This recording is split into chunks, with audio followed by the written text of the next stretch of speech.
la cronopolítica que le llamo yo. Esta idea de que las mujeres pueden llegar a tener 1 hora a la semana para sí, el autocuidado. ¿Ah? Te dicen, cuídate tú entre la pandemia y la... No, si el autocuidado es importante, pero tiene que ver con una cultura de autocuidado y con una infraestructura que lo soporte.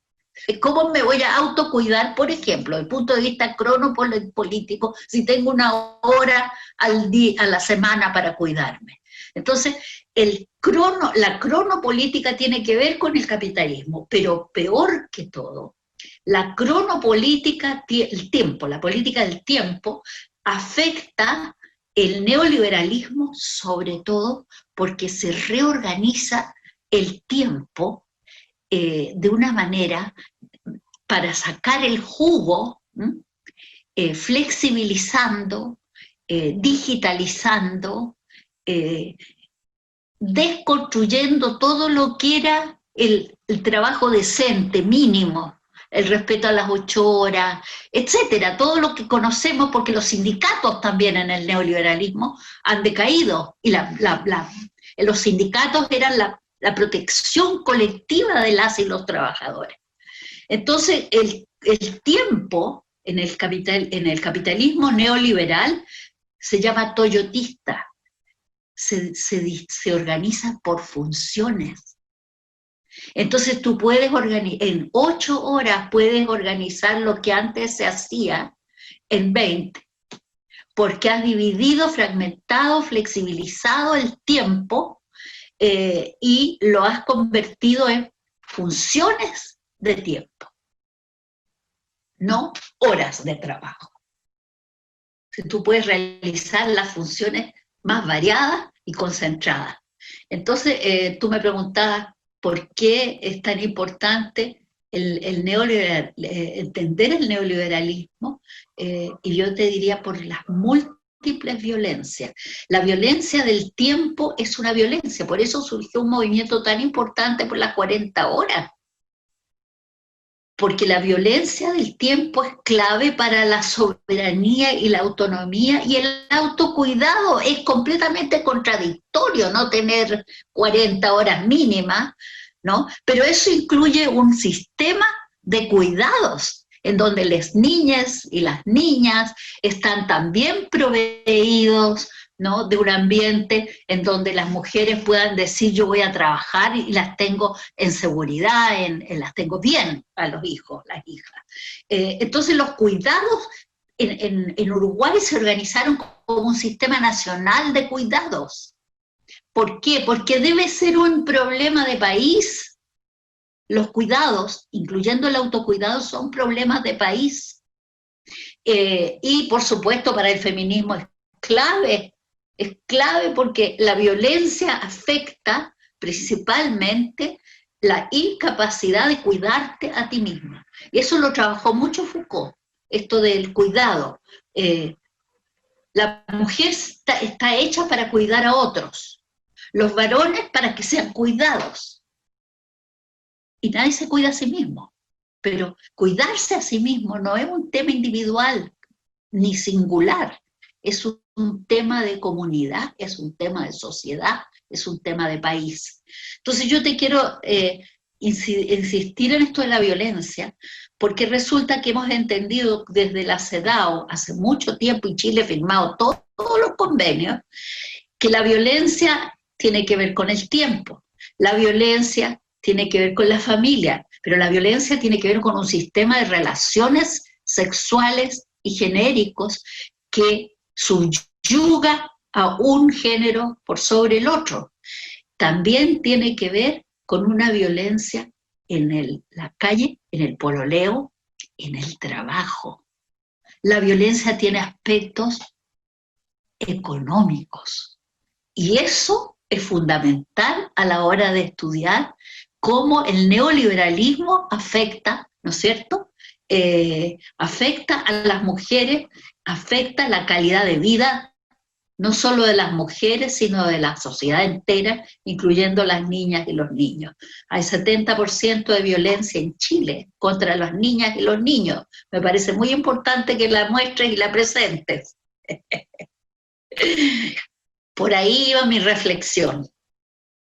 No sé si me fui demasiado por alguna rama, si quieres apuntar, porque la pregunta era el neoliberalismo y feminismo, Sí, que era eh, biopolítica, también analizar quizás un poco tu visión sobre la pandemia desde un punto de vista desde la biopolítica, algunos aspectos que te han llamado la atención, quizás con el mismo estado de excepción o con el manejo de datos, quizás alguna reflexión por ese lado.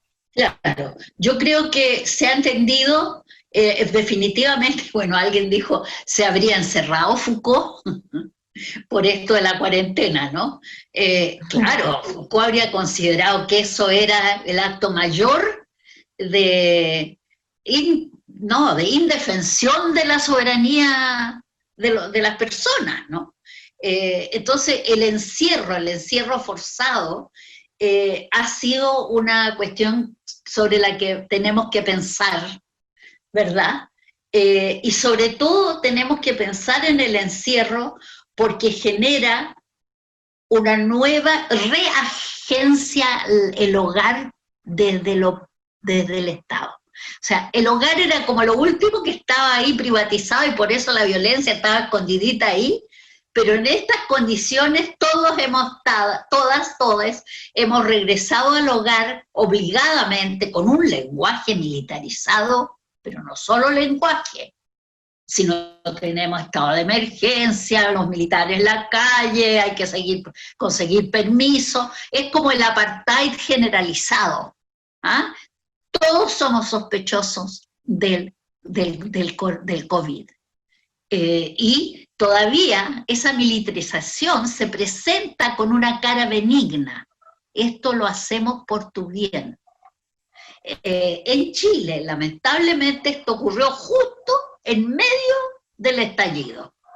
Entonces, es muy conveniente que desalojen las calles, que manden a toda la gente a las casas con un lenguaje extremadamente, y no solo lenguaje, sino con normas muy militarizadas, y se vacía la Plaza de la Dignidad. Esto es simbólicamente muy fuerte, oye, que se vacía la Plaza de la Dignidad y nos encerramos por nuestra propia cuenta, con toda la fuerza en la calle, y ahora tenemos que desarrollar la disciplina, el trabajo desde el hogar.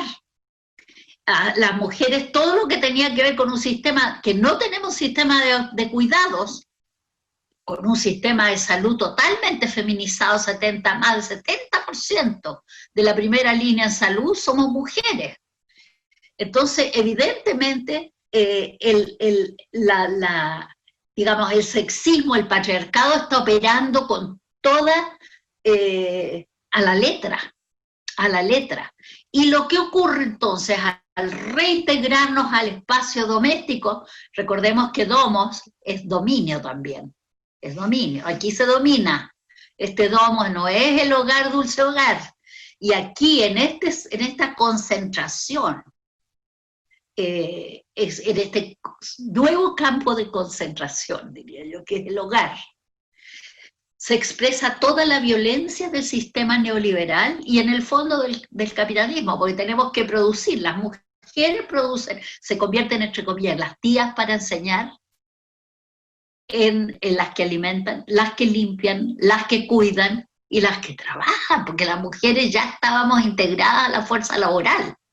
Entonces es muy brutal que todas las violencias, y se un aumento del 77% de violencia en los hogares, y hemos visto femicidios mucho más comparados con el año anterior. Entonces hay cuestiones políticas, hay cuestiones que tienen que ver con el biopoder, con la anátomopolítica, porque 400 ojos cercenados durante la pandemia era un acto de anátomopolítica brutal, brutal. ¿Ah? 400 ojos para qué? Se ciegan 400 ojos para que no volvamos para que volvamos a ver, decía uno.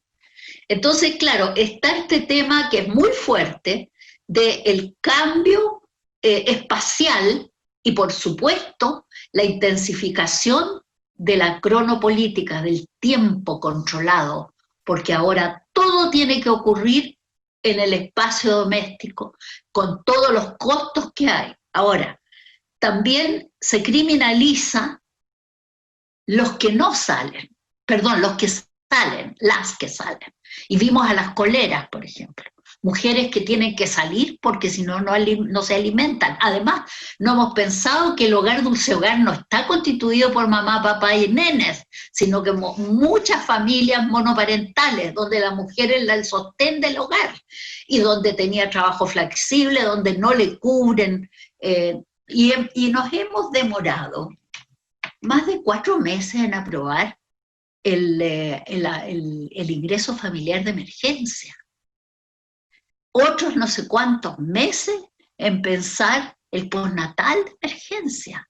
Entonces, podríamos decir desde un punto de vista feminista que todo lo intenso del capitalismo en términos de la dominación de los cuerpos y de los sexos y de los géneros está ocurriendo en la, entre comillas, nueva privatización del espacio humano, que es el hogar, en donde ya ahora no solo es el espacio del hogar, sino es la nueva frontera de tu propia corporalidad, que no te puedes tocar, que no puedes, o sea, realmente entre el teletrabajo, las políticas de dominación telemáticas, el control de nuestras identidades, ha sido, entre comillas, la pesadilla de la novela 1984, ¿no?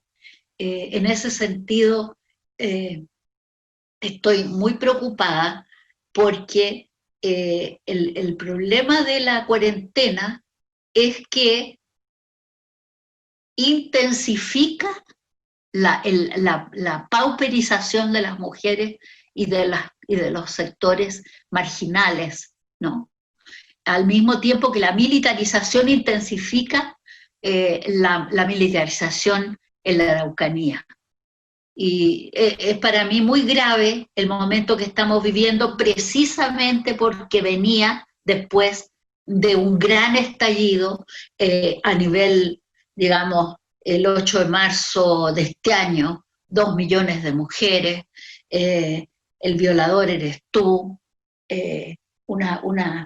unos cuerpos indómitos, una civilización que se libera a niveles no vistos en Chile, con una soberanía y una autonomía, y esos conceptos de autonomía y soberanía son los que yo veo más limitados, pauperizados, vulnerados en esta pandemia. Por lo demás, como tú bien señalabas en algún momento en tu pregunta, el neoliberalismo ha sido lo menos garantizador de derechos humanos, derechos sociales, derechos sexuales y derechos reproductivos. Y los derechos reproductivos también han estado en cuestión, donde no están disponibles, ¿verdad?, los métodos anticonceptivos, etc. Entonces, yo diría que estamos en un momento que de alguna manera expresa exactamente lo contrario de la dignidad, del movimiento de la Plaza de la Dignidad, del movimiento enorme por las nuevas subjetividades de mujeres, y yo espero que la discusión tan importante de aquí a la nueva Constitución se impregne de esta necesidad de Estado garante de derechos, no militarizado, respetado, donde se respeten los derechos de las minorías y de los migrantes, y sobre todo por una constitución no solo paritaria, sino plurinacional, por el derecho de los pueblos mapuche e indígenas a sus territorialidades y a su propia cultura, incluyendo las culturas médicas, entre comillas, culturas de salud, de respeto a la vida y a la naturaleza. Sí, muchísimas gracias. Claro, justamente una constitución de la que nos sintamos parte, de un país del que nos sintamos todos parte, que en este momento no pasa, es una constitución ahora que es hecha por unos pocos, para unos pocos, y justamente lo que tú dices es lo que hay que retomar en este nuevo proceso. Así que yo creo que con eso ya concluimos, ha sido clave para entender realmente lo que está en nuestro presente. Muchas gracias por todas tus reflexiones, muy importantes, así que te agradezco el tiempo. Gracias. Y nos despedimos ahora. Nos despedimos. Dejamos el tema de los datos para otra vez, porque sí. el tema es clave. Para otra vez. Para otra vez. Muchas gracias, Kenny. Gracias a ti.